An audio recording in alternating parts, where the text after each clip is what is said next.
everyone, and welcome to the brand new episode of Strategy Unplugged.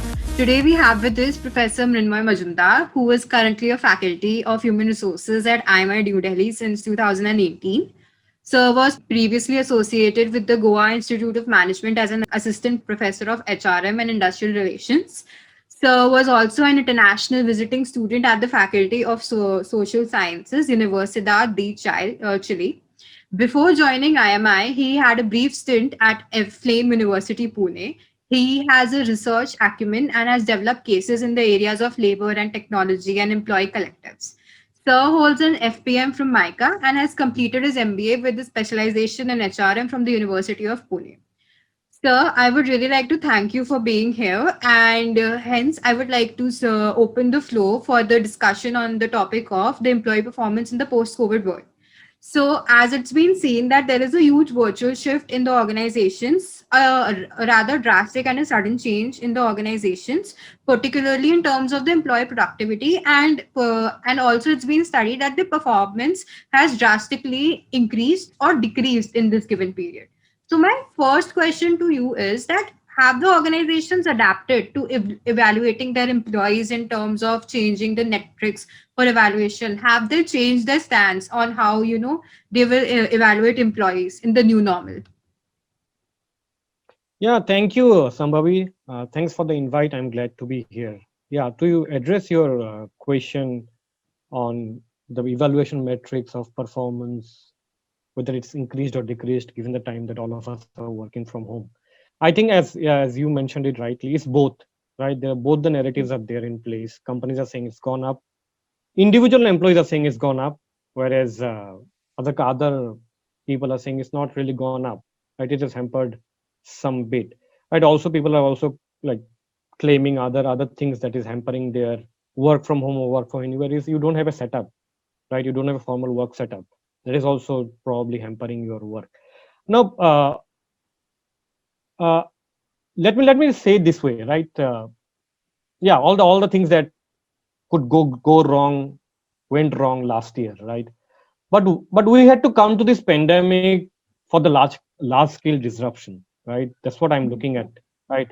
Although many people have suffered quite a bit, right? The large migrant crisis and everything, but it was the disruption that was waiting to happen, especially in HR context, right? We have been talking about in forums, in webinars, yeah, technology, right, analytics, so on and so forth, but we could not see large scale disruption that in coming to in less time, right? We have been taking it since the time probably I was a student. We have been talking about those things, right? And last year everything just dramatically changed. Like people could not figure out, organization could not really figure out how to work from home.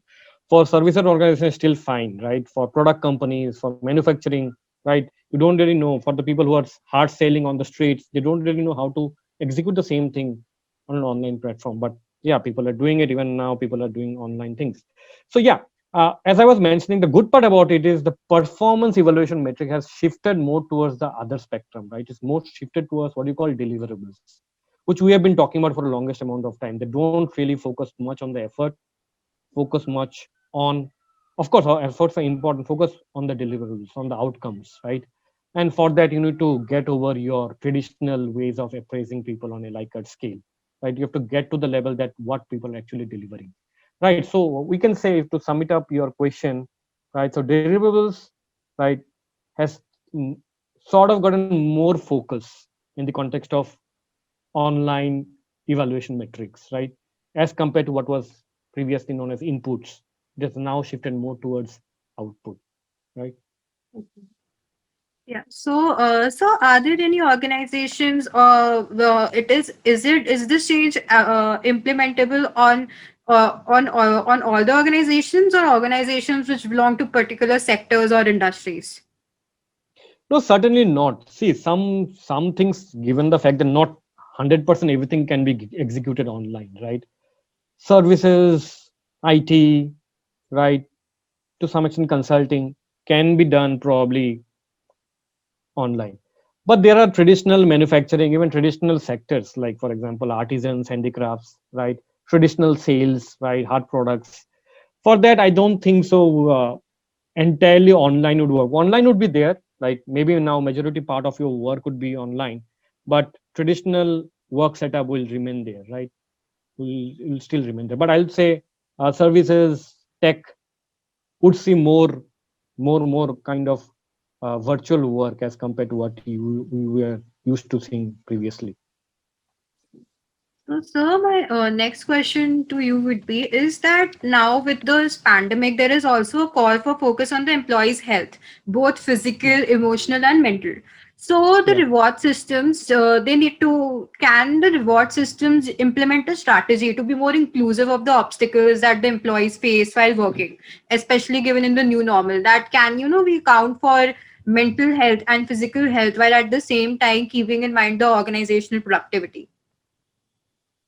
Yes, of course. So this is the need of the hour, right? So health has been a focus point now. Physical health, were for the longest amount of time we've been talking about this, and those things are rightly covered in our labor laws, even the new wage code.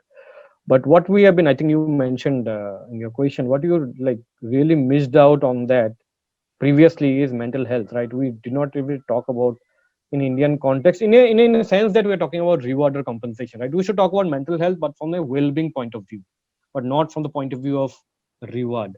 So if you see last year there was a survey that 36% of Indians are suffering from issues of mental health. So number is huge. Right? 36% is a huge number. So I think even pandemic mental health became one of the very, what do you call, burning topic, right? Because people were literally do not know how to cope with that unprecedented times that all of us were facing. So mental health became a very something. So I think as even we go forward in the future, right, I would expect companies to have mental health as part of their compensation structure, right?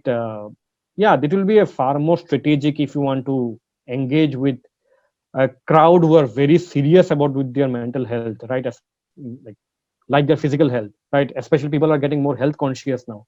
So I think in a way for the company it's a win-win for them also, because in a way you can attract far more probably brighter people to your organization if at all you are talking about mental health, because mental health is something that we can't really overlook as an organization. It has to be part of your compensation structure now. Yes, so I just wanted to ask that are there any organizations or any conglomerates who are actually, strategically developing, which, like, for example, any particular organization which comes to your mind when you think of this strategic reward, revamping the reward systems into a more systematic manner?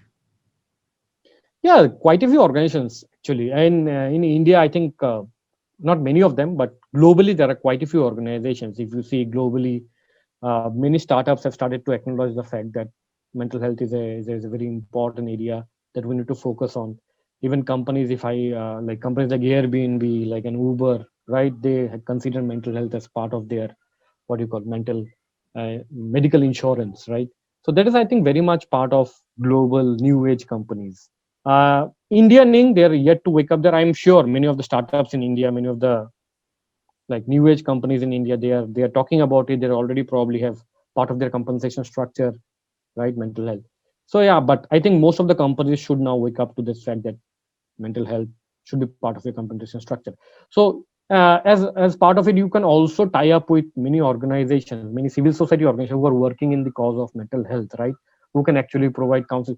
See, we need to understand, get over the fact that mental health is certainly an issue that, like, people with uh, psychological suffering are having mental health issues, right? It's not. Mental health is for everyone, right? Even someone who is not facing mental health issues need to look after someone's mental health, right? It's like your general well-being. Like you have to eat a proper diet to have a good physique, right? Good digestive system. Same goes for your mind. You need to have a proper mental health to have a good mind.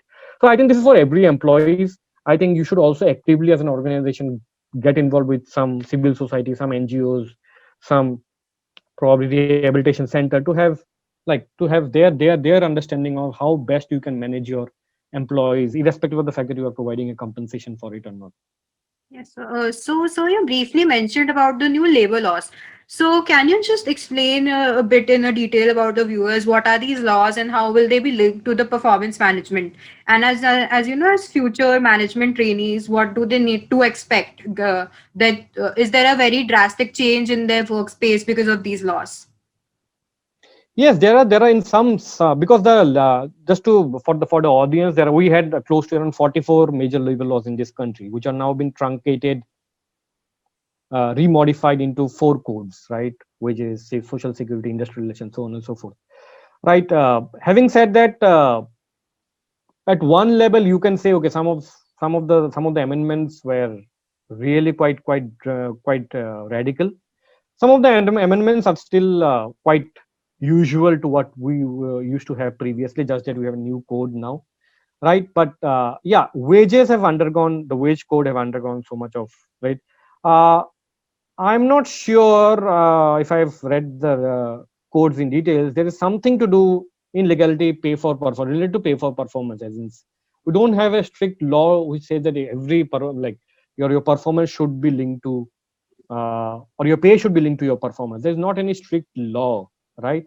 It's just that as part of, I think, India Contract Act, we do that.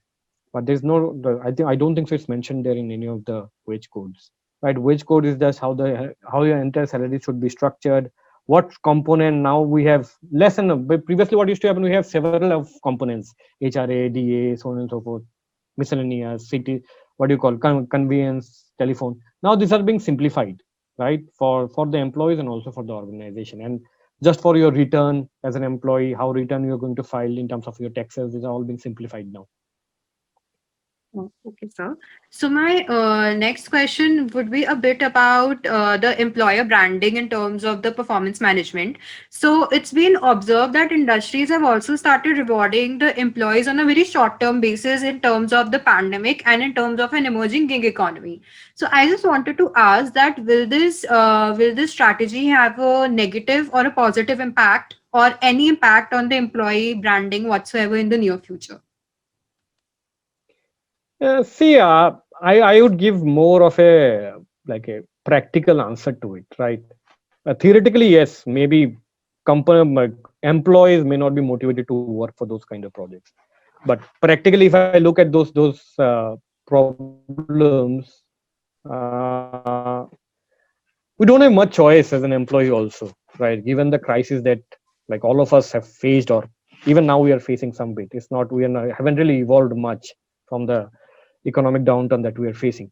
So given that situation, right, we still have people who would work for them. And I'm not sure whether that's a very strategic compensation structure, because short term pay would yield short term commitment, as simple as that, right?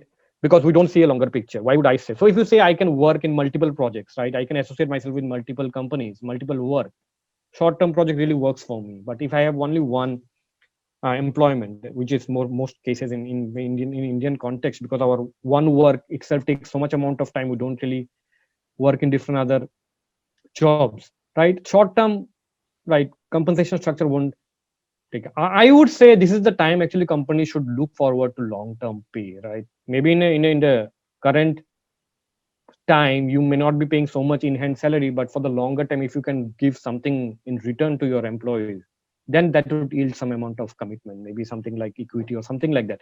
That would yield some amount of commitment, even for entry level professionals, right? That would yield some amount of commitment. Short term commit, maybe you are working in such a sector where work is done in a project based manner, right, where you don't require so much of commitment, right? Your employees come and go 6 months, 1 year, 2 years. You are okay with that model. In that, we don't have any question, right? That model is working for many of them, many of them in the industry, right? In that model, I don't think so. But for companies who want to like grow, like looking at the future, grow along with the employees, and want to have a dedicated pool of talent with them, I'm not sure whether, rather I would say no, short term compensation structure won't work for them. Okay, sir. So, because the financial distress that the companies are facing, so they might have to adopt this. So, yet the employers, especially given India has seen a lot of growth in the unicorns in this past year. So, doesn't this seem a bit contradictory that this short pay might be actually might be attracting more potential candidates? So, what's your take on See, that? I'm not denying that it would attract candidates. I'm see in India, we have enormous amount of talent, right? I don't think that there's a shortage of talent, right? There could be a shortage of skilled talent, but for anything got to do with generic work, we have talent for it. If not, we can develop the talent, right? As simple as that. And these days, it's quite easy for you to develop the talent. Uh, I am not sure whether no, this will be attractive. Maybe I one thing I told you practical answer for me is but many of us don't have any choice. First of all, right? Uh, I'm not saying short term compensation amounts to short term employment. These are very separate things. You can have short term reward system within a long term employment also, right? You do this much amount of work in 6 months, you take this money. Otherwise, you get a regular salary, right? Similarly, the like traditional bonus system, right? But yeah, I would say far more strategic would have been right a probably a less of enhanced salary, right, and more of a long term commitment, more of a, probably even stock options, right? If not listed, maybe equity or something like that, right? That would have been far more strategic, right? Far more, what do you call, radical for companies to come up with rather than only having short term, because you know that yeah, people don't have much of choice. I think this is more of tactical, so to say, right, to have employees on a short term basis. Unless I'm not questioning those companies who are in that sector where they thrive on short term commitment or short term employment. So that's the end of the doubts from the viewers. So first of all, I would like to thank you so much for taking your time from the busy schedule to discuss the future issues that the management trainees of tomorrow might face. I'm sure it was a very insightful podcast for the listeners. So I would like to thank you all for being such dedicated listeners and viewers, and I hope to see you in the next episode. Till then, remember to stay safe and stay healthy.